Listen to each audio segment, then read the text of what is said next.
everybody. It's Christy Gessler, the dependent agent, coming at you today with the latest episode here, installment of the story. And in a recent episode, I discussed the time that I was trying to realize or have a little self discovery in what I thought I needed in my job there at the Market Center for Keller Williams, and what was going to happen and what was going to transpire. And I'm taking up the story now with the really the 60 to 90 day run up, if you will, to November the 8th, to the day that Sam and Amy came to get me and take me to the hospital and start the journey with the Breakfast Club and everybody else along the way. Back in June of 2017, I was recognizing, and I'd gone to my management and realized, hey, I need for this office to keep being successful, but for me specifically to be successful, I need a change. And part of the Keller Williams mantra was always self-discovery. Oh my gosh, they talk about self-discovery all the time, and she self-discovered that, and he self-discovered that. And usually that meant they, quote, went back into production, which meant they self-discovered, quote unquote, that you didn't like their performance, and so they got fired and they had to self-discover a new job. And so that was part of my self-discovery. I thought I was doing a noble and wise thing of self-discovering that I needed help in recruiting. So at a moment, one phone call, one evening that I described earlier changed everything for me. And I didn't realize at the time how profound that phone call was.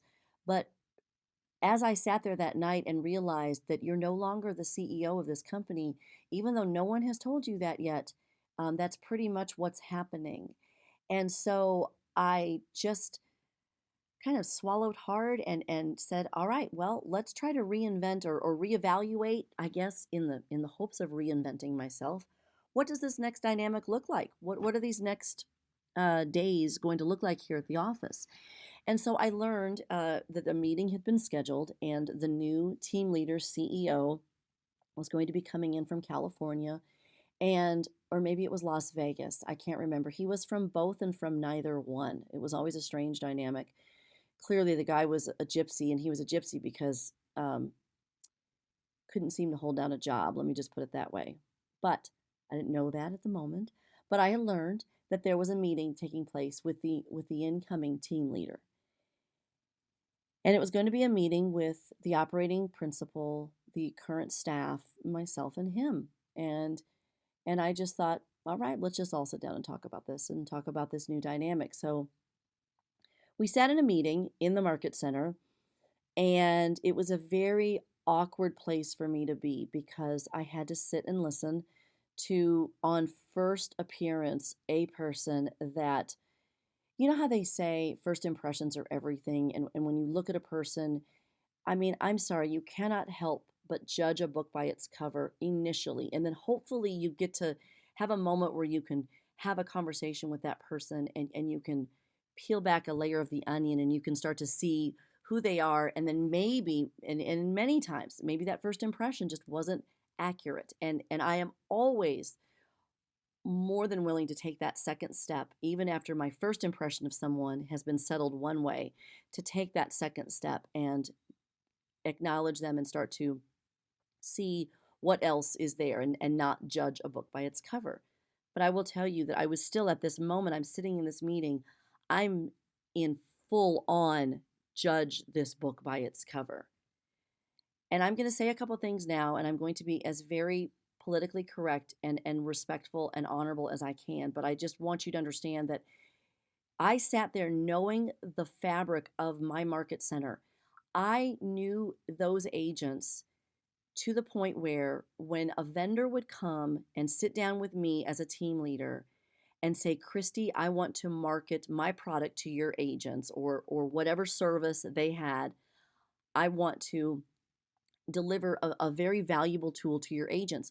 I could sit down in a meeting with that vendor, and I could sit down and on that roster, name for name, go down each person and tell you about that person, who they were, where they went to school, what sports they liked or didn't like, what teams they liked or didn't like, children, no children, pets, no pets, what they did for fun. I knew these things about these agents, and it was because not only had I recruited many of them, so I got to know them through that process. If I had not recruited them, I made every effort to get to know them as quickly as I could, given my constraints on time and availability. So, whereas I couldn't go to lunch with every single agent, I tried to talk one on one as much as I could with every single person. And I connected and I listened to them when we were talking, and I made sure that I remembered points about them so that when I sat down with a vendor, I could tell that vendor about these people and their businesses and what their likes and dislikes were. And that was a way to have everyone maybe become a little bit more successful. So I knew the agents on that roster so well. And the person sitting in front of me to take over this role as team leader probably was a 180, a complete opposite opposite person of the one I thought if I could have quote my ideal manager or leader come in. He was from Asia, which sadly I did not have a large Asian population of agents at my office. That doesn't matter. I just didn't, but that was a difference. That's all I say. It was a difference. Dressed very, very eccentrically and flamboyantly, and had a real penchant for names and labels and luxury. And very quickly in that first meeting, made fun of cowboy boots, cowboy hats, and guns. And in that meeting, I thought, wow, in the first 20 minutes of getting to know this guy, I have been offended as a woman, as a Texan, as a gun owner, as a conservative. It's all been blown up. Okay. Personal feelings aside, again, I knew my roster and I knew this guy in these first 20 minutes. And I thought, there is no way in hell this match is ever going to work. And I immediately started to think a lot about my agent leadership council members and some of the other, all of the agents, but some of the real influencers in the office and the agents that were leaders. And I thought, yep, nope, this is never, oh, wow, how this is going to work, I just don't know. But I had to be excited and be a team player and be ready to go. So fast forward pretty quickly to a team meeting at some point in the month of late June or early July of 2017, and he is introduced as the new team leader of Keller Williams Cedar Park Leander Market Center. And I stood up and I introduced him and I tried to tap dance my way through extreme embarrassment and concern and utter humiliation to say, yes, agents, here is your new leader. And I stood there and thought, oh my goodness, I don't have a good feeling. I I have been a police officer. I am a female. You're taught to go with your gut. My gut wants to revolt so badly right now. But hey, I knew also in my head I wasn't in my right mind. You remember I was drinking a lot at this point in my life. So I always tried to kind of sit there and go, yeah, let other people take care of things. You're in no place to take care of these things or to have an opinion. And so I just tap danced my way through that introduction and watched him crash and burn with everyone in the room. As he gave his first presentation as a team leader, I looked around that room and I looked on the agents' faces, and it was all I could do not to scream and go, everyone stop, never mind, this is a disaster, hold on. You can't do that. I should have, but you can't do that. And so I that same week or very close to, there was an event down in Houston for the Agent Leadership Council, and very hastily I was removed from having to go to that meeting. He was inserted in going to that meeting, and I was left to stay behind at the market center and just move my office. I need to tell you a little bit of a story real quickly about my office itself. And the building on Quest Parkway, 900 Quest Parkway, was such a labor of true and honest love for me. I went through a process, and in fact, I will talk about this on a future episode because this is a management 101 lesson in terms of how do you recognize that your physical space for your office is way too small and way too expensive, and know that you have a very limited resource and a limited area in which you can move to. So I found this building at 900 Quest. It was a medical office. I went through the steps to renovate, remodel, completely overhaul, move a business partner in, um, help negotiate a lease. I did it all with the partnership of my market center administrator, who was invaluable during this process, and my operating partner, who was also a great partner through this process. But that work to get that space and that building where it was, for those of you listening to this podcast who were there in those years and in that time frame, you know what how much of a baby to me that building was. So much so that I didn't want people to put nail holes in the walls for months. I made everyone use command strips. Yes, I made everyone use command strips when they went to hang anything on the walls because I couldn't bear to even have the paint damaged on those walls because I had been through so much to get the office into that building. That the act of moving out of that office that was the phlebotomy lab, yes, it was the blood lab work location in that clinic, to leave it from being my office, that was such a sense of pride and accomplishment, to just be told, quietly move your stuff out of that, please, down the hall to another room, was absolutely devastating. And sadly, I didn't know it until I was in the middle of doing it. So I was moving my office, and one of the staff members was helping me, and I absolutely lost it. I broke down. I cried like crazy. And in fact, I was so broken by moving my office because of what that meant, and to me, the sense of failure that it meant, that the staff members that were in Houston promptly left and came back to help me and to recognize the fact that that should have never happened, that I should have gotten a little bit more support and help in that process, that it was done very irresponsibly. But no matter, it was done, and it needed to happen, and it wasn't pretty, but it needed to happen.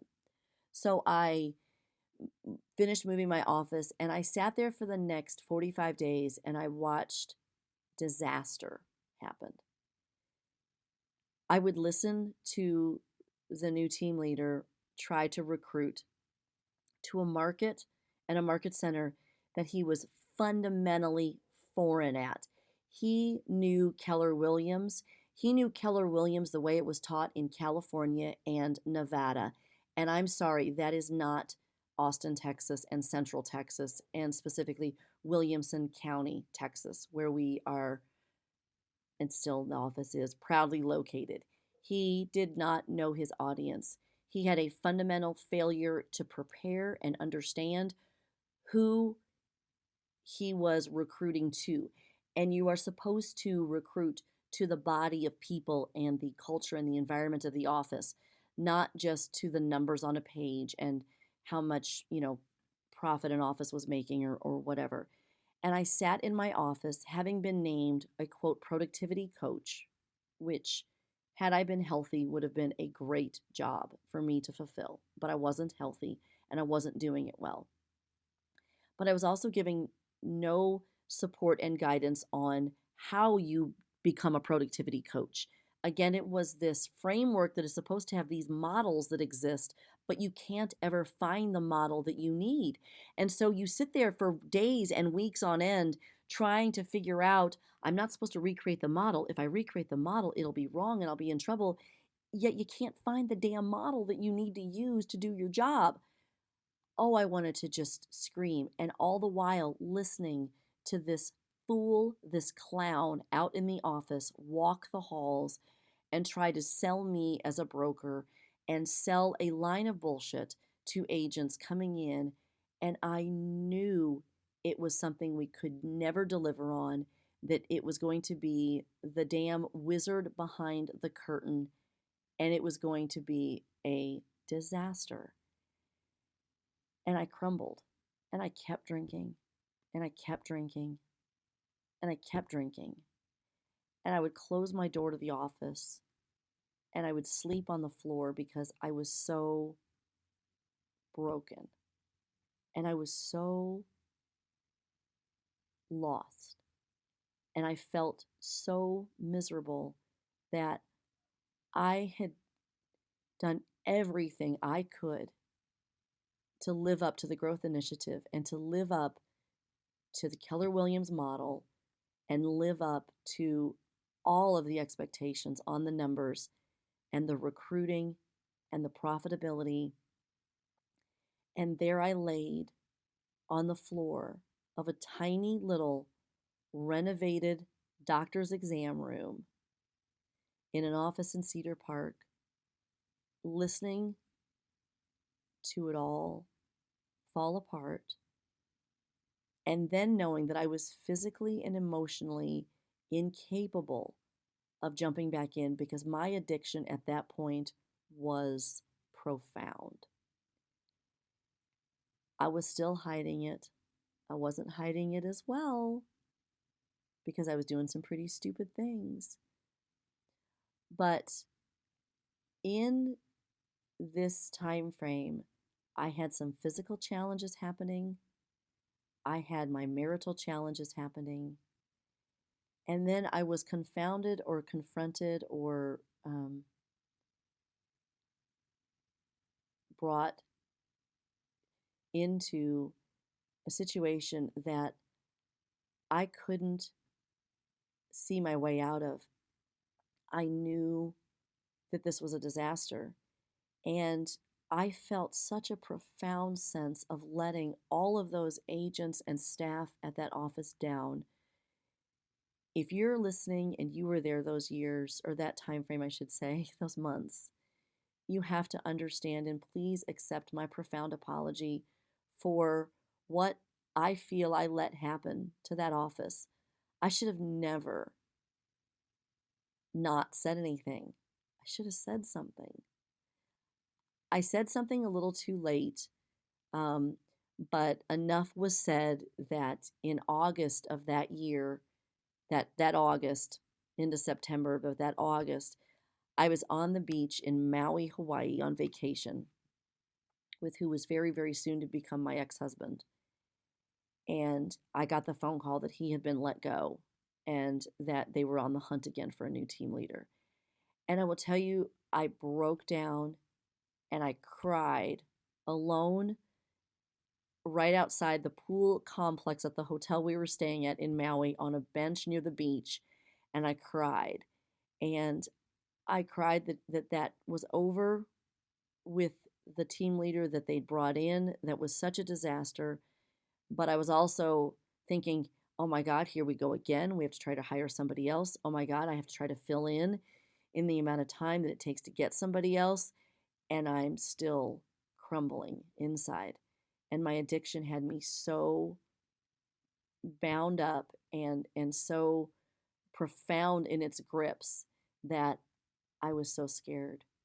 And I didn't know what was going to happen. And so um, it was a big, big time there. And I really, again, I am sorry to all of the agents that were there that I let down in that time frame. That if you made it in real estate through that time, good for you because that was all on you. I didn't do anything to help you get through that time. And I was supposed to. I was supposed to be your broker and your team leader and your mentor. And I was supposed to get you through and get you going. You had spent a lot of money getting your license and going through all of the education and taking that damn test with the real estate commission. And you walked into that situation unaware and unknowing, and I am sorry that you experienced it. And if you didn't make it in real estate, it wasn't because you weren't talented, it's because I didn't do my part. So thank you for listening to this episode. It was a difficult one to talk about, because of my profound sorrow for anyone, and I know there were a lot of people who were hurting during that time. And I will tell you, as we keep going, it wasn't the first time that I profoundly screwed up and hurt people in the office, and it won't be the last, but it was a big one. And thank you for the grace of listening today. Thank you for your time in listening to The Dependent Agent. And again, visit thedependentagent.com for more information and resources. Thank you. Thank you for listening. Be well and stay strong.